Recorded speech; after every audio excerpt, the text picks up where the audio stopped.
안녕하세요, 여러분. 고독사 더 이상 노인만의 이야기가 아닙니다. 2025년 새해를 맞았지만 우리 사회에는 여전히 어두운 그림자가 드리워져 있습니다. 40대, 50대뿐 아니라 이제는 20대, 30대까지 번지고 있습니다.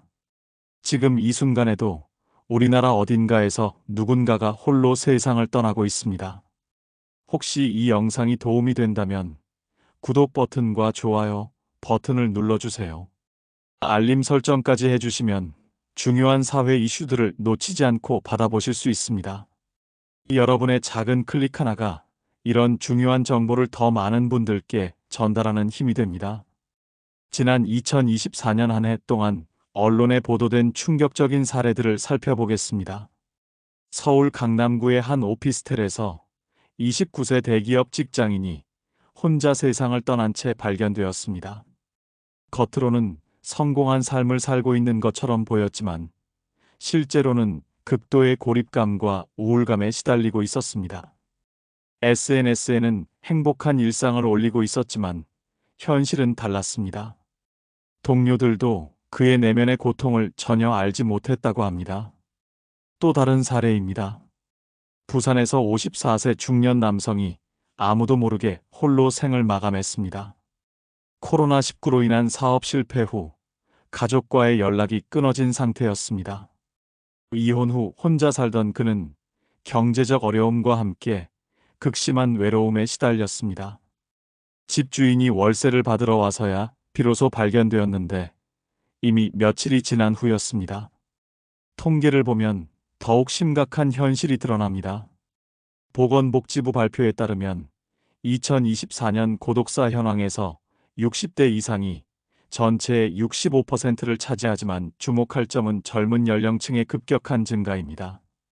2020년 20대 고독사는 전체의 4%였지만 2024년에는 9%로 2배 이상 늘었습니다. 30대 역시 2020년 10%에서 2024년 17%로 급증했습니다. 40대와 50대를 포함하면 20대부터 50대까지가 전체 고독사의 35%를 차지하게 되었습니다. 왜 고독사가 젊어지고 있을까요? 이것은 단순히 개인의 문제일까요? 잠깐 여러분, 이런 중요한 사회 문제를 다루는 영상이 더 많은 분들께 전달되도록 도와주세요. 지금 바로 구독 버튼을 눌러주시고 좋아요도 함께 눌러주세요. 특히 알림 설정까지 해주시면 이런 의미 있는 콘텐츠를 놓치지 않고 받아보실 수 있습니다. 혹시 주변에 혼자 사시는 가족이나 친구가 계신다면 이 영상을 꼭 공유해주세요. 여러분의 작은 관심이 누군가의 생명을 구할 수도 있습니다. 구독자 여러분의 응원과 참여가 있어야 이런 사회적 메시지가 더 널리 퍼질 수 있습니다. 댓글로도 여러분의 생각을 나눠주세요. 이제 고독사가 젊어지는 근본적인 원인들을 자세히 분석해 보겠습니다. 본론 일부 마이너스 고독사의 세대 확산 원인 분석. 이제 고독사가 젊어지는 근본적인 원인들을 자세히 분석해 보겠습니다. 첫 번째 원인은 경제적 요인입니다. 경기 침체와 고용 불안정이 심각한 수준에 도달했습니다. 2024년 청년 실업률은 여전히 7%대를 유지하고 있고 비정규직 비율은 전체 근로자의 36%에 달합니다. 특히 프리랜서나 플랫폼 노동자들의 경우 소득이 불안정하고 사회보장제도의 사각지대에 놓여 있습니다. 배달기사나 대리운전 기사, 온라인 강사 등 혼자 일하는 직업군이 늘어나면서 직장 내 인간관계 형성 기회도 줄어들었습니다. 갑작스런 실직이나 사업 실패로 인한 경제적 충격은 단순히 돈 문제를 넘어 사회적 고립으로 이어지는 경우가 많습니다. 부채 때문에 가족이나 친구들에게 도움을 요청하기 어려워하고 점점 더 움츠러들게 됩니다. 두 번째는 사회적 요인입니다. 1인 가구의 급증이 가장 큰 변화입니다. 통계청 자료에 따르면 2024년 전체 가구의 34%가 1인 가구로 이는 OECD 평균보다 높은 수치입니다. 비혼과 만혼 현상도 확산되고 있습니다. 20대와 30대 중에서 결혼을 미루거나 아예 하지 않겠다는 비율이 60%를 넘어섰습니다. 이는 경제적 부담뿐만 아니라 개인주의 문화의 확산과도 관련이 있습니다. 전통적인 가족 관계도 변화하고 있습니다. 부모와 자녀 간의 거리가 멀어지고 형제자매와의 유대감도 약해졌습니다. 명절이나 가족 행사에 참여하지 않는 경우가 늘어나고 있고 가족 간에도 연락 빈도가 줄어들고 있습니다. 이웃과의 관계는 더욱 단절적입니다. 아파트나 원룸 같은 주거 형태에서는 옆집 사람과 마주칠 기회조차 적고 인사를 나누는 문화도 사라지고 있습니다. 세 번째는 심리적 요인입니다. 우울증과 불안장애가 전 연령층에서 급증하고 있습니다. 건강보험공단 자료에 따르면 2024년 우울증 환자 수는 100만 명을 넘어섰고 이 중 20대와 30대가 30%를 차지합니다. 직장에서의 번아웃 증후군도 심각한 문제입니다. 과도한 업무량과 성과 압박, 직장 내 갈등 등으로 인해 정신적 소진 상태에 이르는 사람들이 늘어나고 있습니다. 특히 코로나19 이후 재택근무가 일상화되면서 일과 삶의 경계가 모호해지고 업무 스트레스가 더욱 가중되었습니다. 대인 기피 현상도 주목할 만합니다. 사회적 상황에서 느끼는 불안감과 두려움 때문에 사람들과의 만남을 의도적으로 피하게 됩니다. 이런 패턴이 반복되면서 사회적 기술이 퇴화하고 더욱 고립되는 악순환이 발생합니다. 네 번째는 디지털 단절의 역설입니다.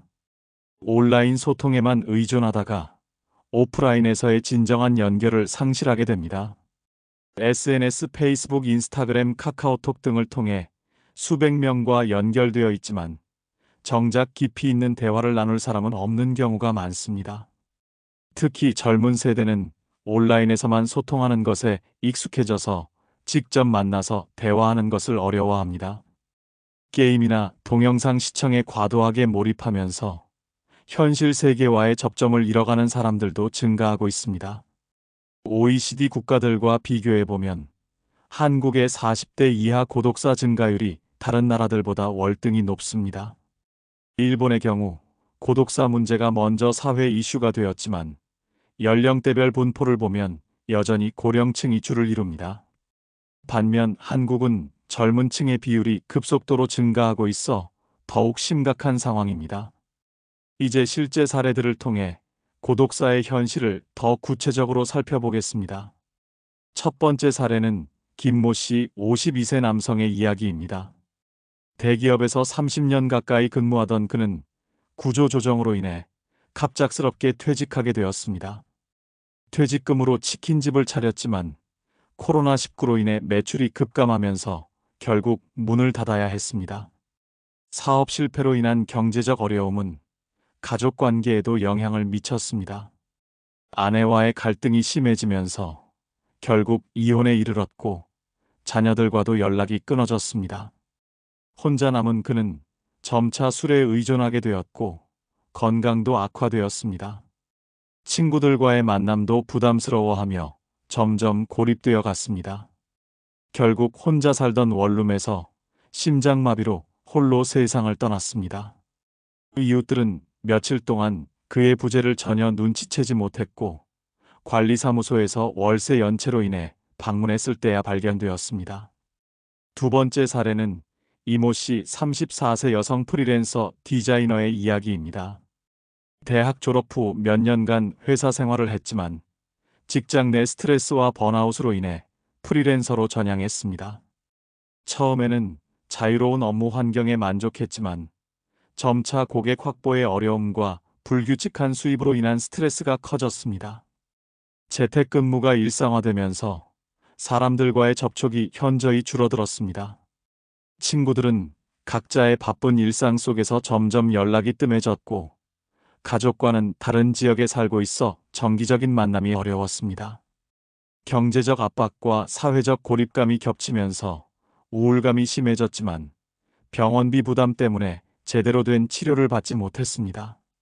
온라인 커뮤니티나 SNS를 통해서만 소통하던 그녀는 점점 현실 감각을 잃어갔습니다. 결국 극심한 우울증과 공황장애로 인해 스스로 목숨을 끊는 선택을 하게 되었습니다. 세 번째 사례는 박모 씨 27세 청년의 이야기입니다. 지방 대학을 졸업한 후 취업을 위해 서울로 올라왔지만 2년 넘게 취업에 실패했습니다. 부모님은 농사를 지으며 경제적으로 여유롭지 못한 상황이어서 더 이상 도움을 요청하기 어려웠습니다. 아르바이트로 생계를 유지하며 고시원에서 생활했지만 미래에 대한 불안감과 절망감이 커져갔습니다. 같은 또래 친구들은 취업하거나 결혼하는 모습을 보며 상대적 박탈감을 느꼈습니다. 점차 사람들과의 만남을 피하게 되었고 방에서만 시간을 보내며 게임이나 인터넷에 몰두했습니다. 가족에게는 취업 준비를 한다고 거짓말을 했지만 실제로는 아무것도 하지 못하는 상태가 지속되었습니다. 영양실조와 우울증이 심해진 상황에서 감기가 폐렴으로 악화되었지만 병원비가 부담되어 치료를 미뤘습니다. 결국 혼자 고시원에서 생을 마감했고 며칠 후 관리인에 의해 발견되었습니다. 이런 안타까운 사례들에 대해 현장에서 일하는 전문가들의 목소리를 들어보겠습니다. 서울시 고독사 예방센터에서 근무하는 김사회 복지사는 이렇게 말합니다. 최근 5년간 현장에서 느끼는 가장 큰 변화는 고독사 연령층이 급격히 낮아지고 있다는 것입니다. 과거에는 주로 70대, 80대 어르신들의 문제였다면 이제는 30대, 40대 심지어 20대까지 발견되고 있어요. 특히 젊은 층의 경우 주변에 도움을 요청하는 것 자체를 매우 어려워합니다. 자존심 때문이기도 하고 실패했다는 인정을 하기 싫어하기도 해요. 특수청소업체 대표 이모 씨의 증언도 충격적입니다. 20년 넘게 이 일을 해왔는데 최근 들어 젊은 분들의 현장이 부쩍 늘었습니다. 예전에는 할아버지 할머니들이 대부분이었는데 이제는 아들뻘 딸뻘 되는 분들을 마주하게 됩니다. 가장 안타까운 것은 이분들 대부분이 누군가와 연결되어 있었다면 충분히 예방할 수 있었던 경우들이라는 점입니다. 냉장고에 음식도 없고 약통만 가득한 경우가 많아요. 경제적 어려움과 건강 문제가 동시에 찾아왔는데 도움받을 곳을 몰랐거나 요청하지 못한 거죠. 고독사 예방 민간단체에서 활동하는 최 활동가는 이런 현실을 지적합니다. 젊은 층 고독사의 특징은 갑작스럽다는 것입니다. 노인층의 경우 건강 악화나 인지 능력 저하 등 서서히 나타나는 신호들이 있지만 젊은 분들은 겉으로는 멀쩡해 보이다가 갑자기 극단적 선택을 하는 경우가 많아요. 특히 SNS상에서는 평범한 일상을 올리고 있어서 주변 사람들이 위험 신호를 포착하기 어렵습니다. 온라인에서는 연결되어 있는 것처럼 보이지만 실제로는 깊이 있는 대화를 나누는 사람이 한 명도 없는 경우가 대부분이에요. 그렇다면 이런 심각한 문제를 어떻게 해결할 수 있을까요? 먼저 개인 차원에서 할 수 있는 예방 방법들을 알아보겠습니다. 첫 번째는 규칙적인 사회활동 참여입니다. 혼자 있는 시간이 많다면 의식적으로 사람들과 만날 기회를 만들어야 합니다. 동네 헬스장이나 수영장, 도서관 등을 이용하여 자연스럽게 사람들과 접촉할 기회를 늘려야 합니다. 취미 활동이나 동호회 참여도 좋은 방법입니다. 등산 동호회, 독서 모임, 요리 클래스, 외국어 학습 모임 등을 통해 같은 관심사를 가진 사람들과 만날 수 있습니다. 종교 활동이나 봉사 활동도 의미 있는 인간관계를 형성하는 데 도움이 됩니다. 두 번째는 정기적인 심리 상담을 받는 것입니다. 우울감이나 불안감을 혼자 끙끙 앓지 말고 전문가의 도움을 받아야 합니다. 최근에는 온라인 상담 서비스도 활성화되어 있어 접근성이 높아졌습니다. 정신건강복지센터에서는 무료로 상담을 받을 수 있고 위기 상황 시 24시간 지원 서비스도 제공합니다. 자살 예방 상담 전화 1393이나 생명의 전화 1588-9191 등을 활용하는 것도 좋습니다. 세 번째는 건강한 생활 습관 유지입니다. 규칙적인 운동과 균형 잡힌 식사, 충분한 수면이 정신 건강에 큰 영향을 미칩니다. 특히 1인 가구의 경우 불규칙한 식사와 인스턴트 음식 섭취가 늘어나는데 이는 우울감을 악화시킬 수 있습니다. 햇빛을 쬐며 산책하는 것만으로도 기분 개선에 도움이 됩니다. 지역과 공공 차원에서의 시스템적 접근도 중요합니다. 고독사 예방센터가 전국적으로 확산되고 있습니다. 서울시의 경우 25개 자치구 모두에 고독사 예방센터가 설치되어 있고 사회복지사들이 1인 가구를 대상으로 정기적인 안부 확인을 하고 있습니다. 복지 사각지대 발굴을 위한 AI 기술 활용도 늘어나고 있습니다. 전기가스 수도 사용량 패턴을 분석하여 이상 신호가 감지되면 자동으로 알림이 가는 시스템이 개발되었습니다. 스마트홈 기술을 활용한 움직임 감지 센서나 응급 상황 알림 서비스도 점차 확산되고 있습니다. 하지만 이런 기술적 해결책만으로는 한계가 있습니다. 가장 중요한 것은 사람과 사람 사이의 따뜻한 관심입니다. 기업과 각종 단체들의 역할도 중요합니다. 재취업 교육 프로그램을 통해 중장년층의 경제적 자립을 도와야 합니다. 특히 디지털 기술 교육이나 새로운 직업 교육을 통해 변화하는 시대에 적응할 수 있도록 지원해야 합니다. 대기업들은 사회공헌 활동의 일환으로 중장년층과 청년층을 대상으로 한 멘토링 프로그램을 운영하고 있습니다. 퇴직한 임직원들이 젊은 구직자들에게 경험과 노하우를 전수하면서 자연스럽게 세대 간 소통의 기회를 만들고 있습니다. 소상공인 창업 지원 프로그램도 확대되고 있습니다. 단순히 자금 지원에 그치지 않고 사업 아이템 발굴부터 마케팅 판로 개척까지 종합적으로 도와주는 체계가 구축되고 있습니다. 무엇보다 중요한 것은 시민 개개인의 참여입니다. 이웃에게 먼저 인사하고 정기적으로 안부를 확인하는 작은 실천이 누군가에게는 생명줄이 될 수 있습니다. 아파트 엘리베이터에서 마주치는 이웃에게 가벼운 인사를 건네는 것, 동네 마트나 카페에서 자주 보는 사람들과 짧은 대화를 나누는 것, 이런 일상적인 접촉들이 사회적 고립을 예방하는 첫걸음입니다. 자원봉사 네트워크 활동도 늘어나고 있습니다. 독거노인뿐만 아니라 1인 가구 청년들을 대상으로 한 안부 확인 서비스가 확산되고 있습니다. 전화나 문자를 통한 안부 인사부터 시작해서 필요시 직접 방문하여 도움을 제공하는 체계적인 시스템이 구축되고 있습니다. 실제로 성공적인 예방 사례들을 살펴보겠습니다. 서울 성북구에서 운영 중인 안부전화 프로젝트는 매우 좋은 반응을 얻고 있습니다. 자원봉사자들이 1인 가구를 대상으로 주 2회 정기적으로 안부 전화를 드리고 있습니다. 간단한 안부 인사부터 시작해서 건강 상태 확인, 일상 대화 등을 나누며 사회적 고립감을 해소하고 있습니다. 지난 1년 동안 이 프로그램을 통해 3명의 위기 상황을 조기에 발견하여 적절한 도움을 제공할 수 있었다고 합니다. 부산 해운대구의 마을 공동 식사 프로그램도 주목할 만합니다. 매주 수요일과 토요일 동네 커뮤니티 센터에서 1인 가구 주민들이 함께 식사하는 시간을 갖고 있습니다.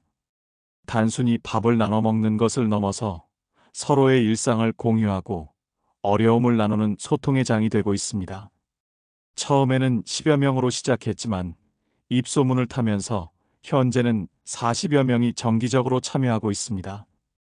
참여자들은 혼자 먹는 밥보다 함께 먹는 밥이 훨씬 맛있다며 일주일이 기다려진다고 말합니다.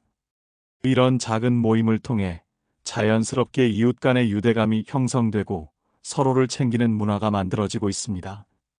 대구 중구에서는 1인 가구 안전 확인 시스템을 운영하고 있습니다. 희망하는 1인 가구 주민들에게 IoT 센서를 무료로 설치해주고 24시간 움직임을 모니터링합니다. 12시간 이상 움직임이 감지되지 않으면 자동으로 관련 기관에 알림이 가고 즉시 안전 확인을 위한 방문이 이루어집니다.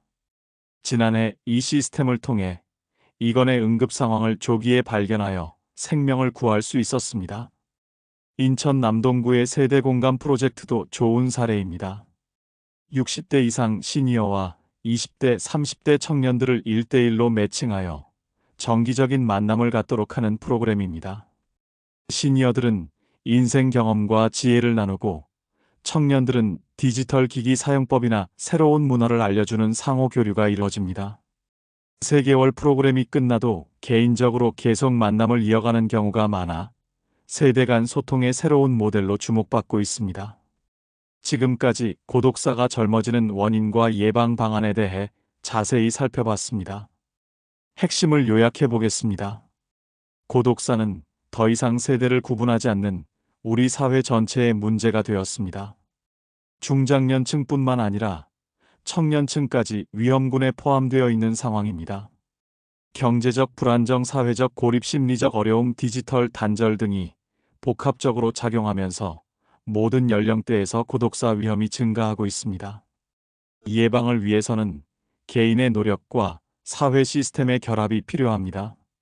개인적으로는 규칙적인 사회활동 참여와 정신건강관리가 중요하고, 사회적으로는 체계적인 안전망 구축과 지역 공동체 회복이 필요합니다.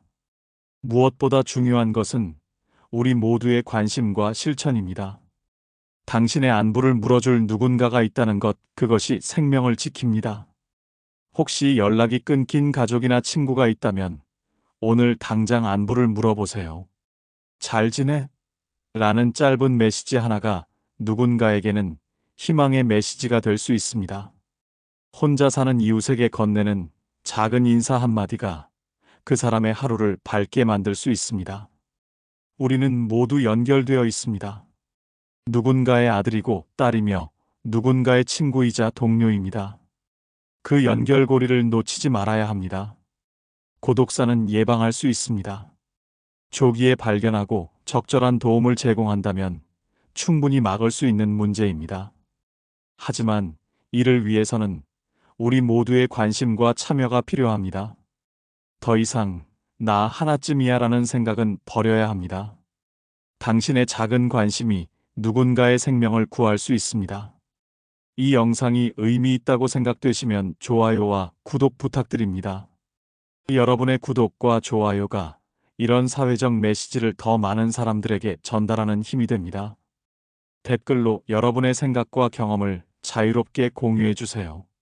혹시 비슷한 어려움을 겪고 계시거나 주변에 그런 분이 계시다면 부담 없이 댓글로 이야기해 주세요. 함께 해결 방법을 찾아보겠습니다. 가장 중요한 것은 주변에 혼자 사는 지인이나 가족이 있다면 이 영상을 꼭 공유해 주시는 것입니다. 카카오톡이나 문자로 이런 좋은 영상이 있어서 공유한다며 자연스럽게 안부도 함께 전해보세요. 그 작은 실천이 누군가에게는 큰 위로가 되고 희망이 될 것입니다. 다음 영상에서는 1인 가구를 위한 실용적인 생활 정보와 건강관리 방법에 대해 다뤄보겠습니다. 구독과 알림 설정 잊지 마시고 오늘도 따뜻한 하루 보내세요. 감사합니다.